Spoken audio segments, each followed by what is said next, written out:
Si tu tombes dans l'une de ces trois erreurs, tu peux dire adieu à ton organisation. J'ai passé des années à analyser pourquoi tant de systèmes d'organisation finissent aux oubliettes. Et j'ai découvert que ce n'est pas une question de discipline ou de motivation. C'est bien plus simple que ça. Il y a exactement 3 erreurs fatales qui sabotent même les intentions les plus solides. 3 pièges dans lesquels je suis moi-même tombé pendant des années. Dans cette vidéo, je vais te dévoiler ces 3 erreurs invisibles et te montrer comment les éviter pour enfin créer un système qui résiste à l'épreuve du temps. Et on commence tout de suite avec la première erreur, changer constamment d'outils de productivité. La première erreur, elle est simple. C'est de jouer un petit peu les touristes des outils de productivité, des applications d'organisation. Tu sais, on connaît tous un petit peu ce syndrome. T'entends parler d'une nouvelle application révolutionnaire qui permet de s'organiser de manière super simple, avec plein de fonctionnalités, etc. Et donc, t'es un petit peu titillé, t'as envie d'essayer, t'as envie de te dire, ah, peut-être que cette application-là va tout changer. Cette application-là va me permettre de m'organiser enfin. Tu t'empresses de la télécharger, tu passes plusieurs heures à configurer, à te rendre compte qu'il y a plein de choses qu'on peut faire, c'est plutôt excitant. Mais en fait, au bout de quelques semaines, tu vas finir par l'abandonner en découvrant une nouvelle solution miracle, une nouvelle application de productivité. Il y a quelques années, j'étais un petit peu comme ça. J'avais l'impression qu'il me manquait quelque chose. Il me manquait l'outil parfait pour réussir à m'organiser, l'outil qui allait enfin me permettre d'avancer sur mes projets, d'être productif, d'être motivé. Spoiler alerte, c'est pas l'outil qui va te rendre productif. Alors certes, un bon outil peut t'aider, va t'accompagner, mais c'est pas en trouvant l'outil parfait que tu vas tout de suite devenir être plus productif. Ce qu'il faut comprendre, c'est qu'un outil, les outils au sens large, c'est la dernière chose, la dernière pièce du puzzle. La première, c'est le côté humain, c'est se comprendre, comprendre notre environnement, nos habitudes. Ensuite, ce sont les méthodes qui arrivent juste au-dessus. Les méthodes intemporelles, dont je peux parler dans mes vidéos, dans mes contenus, dans mon livre aussi bien sûr. Et au-dessus de ça, on va avoir les outils qui rendent toutes ces méthodes un peu théoriques plus pratiques. Mais un outil, il y en a plein de différents. Il y a des numériques, Notion, Trello, Asana, etc. Des analogiques, du papier, donc un carnet par exemple, ou simplement une liste avec une to-do list. Il y a plein de manières de faire les choses, et c'est pas l'outil qui va vraiment transformer ta façon de t'organiser, c'est surtout la méthode que tu vas suivre avant. Et deuxième spoiler, désolé, mais il n'existe pas d'outil parfait. Tu sais, mon amour, je pense, pour Notion, qui est un outil qui, pour le coup, a vraiment transformé ma façon de m'organiser, mais c'est pas Notion qui fait tout, c'est mon organisation, et Notion a été l'outil qui m'a permis de m'adapter, qui m'a permis de mettre en place mon organisation. Mais malheureusement, Notion, même si beaucoup ne sont pas forcément d'accord avec ça, n'est pas un outil parfait. Il y a plein de choses qu'il ne fait pas encore très bien. Peut-être qu'il le fera très bien dans de prochaines mises à jour, de prochaines choses qui vont arriver, mais aujourd'hui, c'est pas l'outil parfait, par exemple, pour un agenda. Et à ce moment-là, tu utilises plutôt Google Agenda ou Notion Calendar, mais Notion en soi n'est pas assez puissant pour faire ça, n'est pas assez intéressant. Donc, il n'y a aucun outil parfait. Et le gros problème de jongler comme ça entre différentes applications, c'est que tu perds un temps fou. Tu perds un temps fou à configurer, à mettre en place, à prendre l'habitude d'utiliser l'outil. Et si tu fais ça régulièrement, tu n'auras jamais le temps d'utiliser pleinement un outil. Moi, quand je conseille, quand j'accompagne des personnes et que je leur présente plusieurs outils, dont Notion par exemple, ce que je leur dis, c'est surtout de trouver un outil qui leur correspond, un outil qui fait ce dont ils ont besoin maintenant. Et si ces personnes-là ne sont pas du tout organisées, la première chose à faire, c'est pas partir sur un outil trop compliqué. C'est commencer par exemple par Todoist, ou simplement un carnet avec une liste de tâches. On se prend pas la tête. On commence simplement par mettre en place les choses, par mettre en place les méthodes. Et ensuite, quand tu auras vraiment assimilé toutes les méthodes d'organisation, les méthodes de priorisation, de gestion du temps, à ce moment-là, tu pourras, si tu veux, chercher un outil qui permet d'aller un peu plus loin. Mais l'outil, c'est la dernière roue du carrosse. C'est pas tout de suite. Au début, je vais commencer déjà par comprendre toi, puis ensuite les méthodes et enfin les outils. Alors pourquoi on tombe dans ce piège? Le fait de changer d'outil, ça donne l'illusion qu'on est en train d'avancer, qu'on est productif, parce qu'on fait de nouvelles choses. Mais c'est pas parce qu'on fait des choses nouvelles que c'est forcément des choses productives. On peut passer des mois, voire des années, à faire plein de nouvelles choses sans jamais vraiment avancer. C'est un peu comme si tu passais tes journées à réorganiser ton bureau. Alors certes, c'est cool de ranger, de réorganiser le bureau, mais à un moment, faut se mettre au boulot. À un moment, faut avancer sur des tâches. À un moment, il faut choisir sur quoi on va travailler. Et ranger ton bureau encore et encore, ou changer d'outil de productivité, c'est de la procrastination déguisée. Et pourquoi on tombe dans ce piège? La seconde raison, elle est simple. C'est que le marketing de toutes ces applications, il est très puissant, il est très alléchant. À chaque fois, on a l'impression que c'est la solution, que c'est l'outil qui va vraiment changer les choses, qu'on va se dire, ah, enfin, je vais y arriver. Et c'est vrai qu'il y a des outils qui sont vraiment géniaux, qui peuvent vraiment transformer ta façon de t'organiser une fois que tu as mis en place toutes ces méthodes. Mais attention, le marketing peut t'aider à découvrir de nouveaux outils, mais il faut faire attention. Parfois, il peut te séduire sur quelque chose que tu n'as pas forcément besoin en ce moment. Peut-être que tu peux noter l'outil, te dire que peut-être dans plusieurs mois, plusieurs années, j'en aurai peut-être besoin, mais actuellement, tu as ce qu'il faut, et donc tu peux avancer avec ce que tu as. Et enfin, j'ai déjà un petit peu dit, mais pourquoi on tombe dans ce piège? Parce que notre cerveau, il adore la nouveauté. Et c'est pour ça que c'est si tentant de faire de nouvelles choses, de lancer de nouveaux projets, de tester de nouvelles applications. Ce qui est le plus dur, c'est de rester sur la même application de devenir maître, de comprendre vraiment tous les enjeux, comment ça fonctionne et surtout d'avancer. C'est pareil pour tous les projets.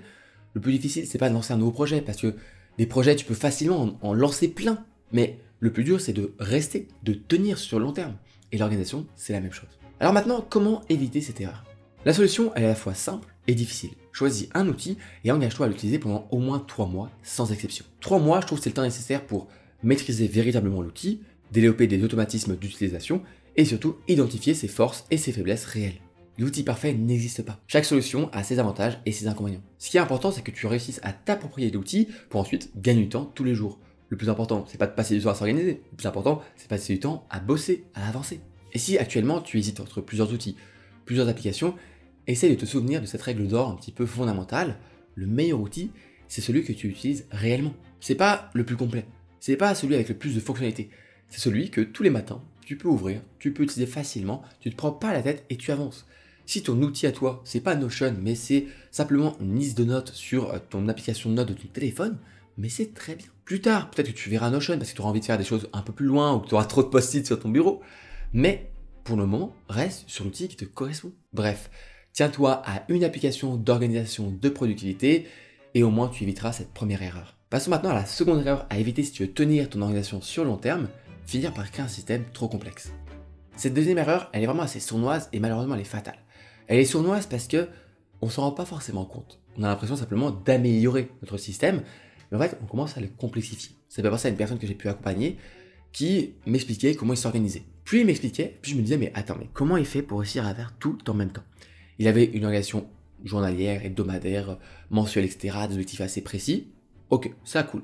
Ensuite, il avait des tags par différentes catégories, des couleurs par différentes catégories, des priorités sur 5 ou 6 niveaux. Il avait des routines de vérification matin, midi, soir, des routines aussi matinales, soir, sport. Il avait aussi des tableaux de bord très complets où il devait traquer tout ce qu'il faisait. Et à un moment, il avait presque terminé. Je lui ai dit, mais attends, mais comment tu réussis à faire tout ça en même temps? Sois honnête avec moi, est-ce que tu arrives à faire tout ça en même temps tous les jours? Et il m'a répondu que non, il avait abandonné au bout de quelques semaines avec ce truc beaucoup trop complexe. Et le problème, c'est que maintenant, il avait du mal à reprendre sur quelque chose de simple.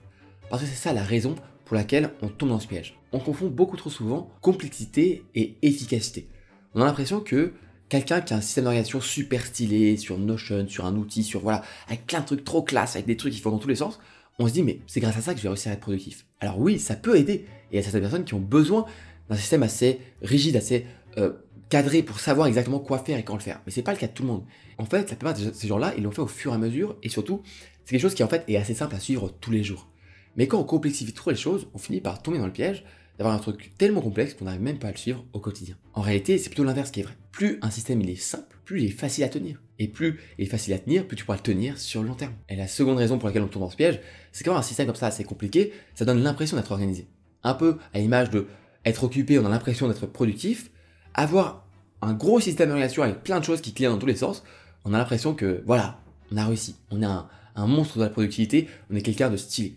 Sauf qu'en fait, c'est pas le cas. Alors maintenant la question c'est comment éviter cette erreur. Je t'invite à adopter le principe du minimalisme organisationnel. Moins, c'est plus. Concrètement, commence avec le strict minimum, un simple système pour collecter tes tâches et les prioriser. Ensuite, ajoute des couches de complexité progressivement, et seulement quand tu maîtrises parfaitement le niveau précédent. Si tu veux ajouter de la gestion du temps, il faut vraiment que tu puisses vraiment bien gérer la priorisation et les tâches par exemple. Ensuite, pour chaque élément que tu veux ajouter, pose-toi cette question. Est-ce que les bénéfices de cet ajout vont justifier l'effort supplémentaire qu'il va demander? Est-ce que prendre 1 heure chaque semaine pour planifier ta semaine, ça va te faire gagner 1 heure? Ou est-ce que, en fait, c'est 1 heure de perdu? Et enfin, adopte la loi de Pareto, 20-80. Identifie les 20% d'éléments de ton système qui produisent 80% des résultats et concentre-toi sur eux. Un bon système d'organisation doit te faire avancer, pas l'inverse. Si tu passes des heures à maintenir et à planifier et à t'organiser et que ces heures-là, tu les passes pas sur les tâches importantes, c'est qu'il y a quelque chose qui cloche. Et enfin, on passe à la troisième erreur qui t'empêche d'avoir une organisation qui tient sur le long terme, ne pas aligner son système avec sa personnalité. La troisième erreur, elle est un peu plus insidieuse, c'est le fait de forcer un système d'organisation, te forcer à suivre un système qui ne correspond pas à ta personnalité ni à ta façon naturelle de travailler. Prenons l'exemple d'une autre personne que j'ai pu accompagner, qui avait lu que les personnes productives se levaient à 5 heures du matin pour s'organiser, planifier et ensuite travailler. Donc elle s'est dit ok, pourquoi pas, je vais tester, et elle a fait ça pendant 1 mois, et à la fin du mois, elle n'en pouvait plus. Elle n'en pouvait plus, elle était fatiguée, et elle a fini par tout lâcher. Elle s'est dit bon c'est pas pour moi, la productivité tant pis, j'aurais essayé. Et le problème de ça, c'est qu'on finit par abandonner et se dégoûter de la productivité, de l'organisation, de tout ça. Alors que simplement on a fait l'erreur de faire quelque chose qui ne nous correspondait pas. Alors pourquoi on tombe dans ce piège? Bah c'est simple, on est humain, on va copier les habitudes, les emplois du temps, la manière de planifier ses journées, des personnes qui nous inspirent. Ça peut être des proches, ça peut être des amis, ça peut être de la famille, mais aussi ça peut être des entrepreneurs, des célébrités. T'as vu une morning routine super stylée sur les réseaux, donc t'as envie de faire la même chose. On se dit, si ça marche pour eux, ça devrait fonctionner pour moi. Mais la vérité, c'est qu'on est tous et toutes complètement différents, et on a surtout des environnements, des habitudes qui sont drastiquement différents. Je peux pas avoir la même habitude que même un de mes amis qui est assez proche, parce que simplement on n'a pas la même manière de vivre. On a des environnements, des vies, des habitudes qui sont drastiquement différents. Alors, comment éviter cette erreur? Pour créer un système qui va durer dans le temps, tu dois le construire autour de tes points forts naturels, pas contre eux. Voici comment tu peux faire. Déjà, commence par te connaître toi-même. Observe quand tu es naturellement plus énergique, plus concentré, plus créatif. Tous ces moments dans la journée où tu sens que tu es plus productif, il faut les prendre en compte pour ta future organisation. Deuxièmement, identifie tes préférences de travail. Est-ce que tu préfères avoir une organisation qui est structurée ou flexible? Est-ce que tu aimes travailler sur un ordinateur ou sur papier? Est-ce que tu préfères un outil de productivité ou organiser simplement avec une to-do list? Tout ça, c'est des questions à te poser. Ensuite, il faut que tu adaptes toutes les méthodes que tu vas lire à toi, à ta manière de travailler, à ta personnalité. Et enfin, il faut que tu testes et que tu ajustes. L'organisation, c'est un processus d'apprentissage qui est continu. Tu vas tester quelque chose, te rendre compte que ça ne fonctionne pas, ou alors tester une autre façon, et ainsi de suite, pas à pas, construire ton organisation qui va te correspondre. Et surtout, un système d'organisation, on n'oublie pas, le plus simple possible. Tu verras, quand tu vas aligner ton système d'organisation à ta personnalité, ce sera beaucoup plus simple pour toi de le suivre, et surtout ça va tenir sur le long terme, parce que ce sera naturel en fait pour toi. Tu vas simplement te lever le matin, t'organiser, et il n'y aura pas de friction, il n'y aura pas d'obstacle. Simplement, tu fais comme tu sens que tu as besoin de le faire. Après, bien sûr, il faut prendre en compte aussi tes points faibles. Si, imaginons que tu te rends compte que tu procrastines énormément quand tu t'organises pas, il faut alors à ce moment-là que tu t'organises. Il faut que tu prennes en compte ça. Mais joue aussi sur tes points forts, sur ce que tu apprécies. Si ton truc c'est travailler en début d'après-midi, ne va pas te forcer à te lever super tôt pour travailler le matin. Travaille en début d'après-midi. Ces 3 erreurs, c'est vraiment les obstacles principaux pour tenir une organisation sur le long terme. La bonne nouvelle, c'est que maintenant que tu les connais, tu peux les éviter. Et pour ça, je t'invite à te rappeler ces principes essentiels. La constance bat la perfection. La simplicité bat la complexité. L'alignement personnel bat les méthodes universelles. On arrive à la fin de la vidéo, j'espère qu'elle t'aura plu. Si c'est le cas, n'hésite pas à t'abonner, mettre la cloche, les notifications et aussi un pouce en l'air pour soutenir mon travail. Merci d'avance. Et surtout me dire en commentaire quelle erreur malheureusement tu es le plus tombé dans le piège. Voilà, n'hésite pas à me le dire, je suis ravi de pouvoir lire et discuter avec vous en commentaire. Donc voilà, tu peux y aller les yeux fermés. Sinon moi je te dis à la semaine prochaine pour une nouvelle vidéo. D'ici là, prends soin de toi, prends soin de tes proches. C'était Robin. Ciao.